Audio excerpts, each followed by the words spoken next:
Then, the Oxford movement, which was gaining traction in England, got a toehold in the United States as well. Young men at Oxford University were disgusted with the rigid, militaristic, legally enforced orthodoxy of the Church of England. It had no aesthetic appeal, and what was worse was that it had no methods of serving the suffering lower classes in the mill towns. They thought that performing an aesthetically impressive liturgy would at least provide a contrast to the drabness found in the daily lives of the poor.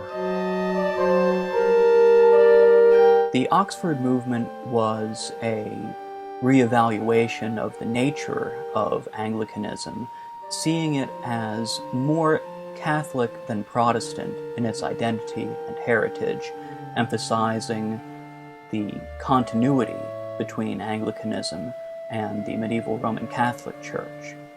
The ritualists decided to put the reform into practice in the manner of worship, and so a very different sort of liturgical experience was created, one that was modeled on the rituals and rites of the medieval Roman Catholic Church.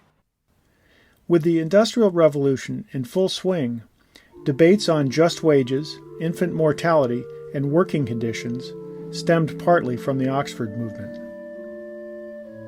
These ideas were, of course, highly controversial on both sides of the Atlantic. In England, the Oxfords were accused of attempting to strip away the very identity of the Church of England. In Massachusetts, Episcopal Bishop Manton Eastburn favored the traditional rigid forms of the established church, but younger men were looking for new means of religious expression. Ultimately, the genuine pastoral concern for the impoverished made church relevant again to these young supporters, energizing the Oxford movement's advocates in the United States, especially in Boston.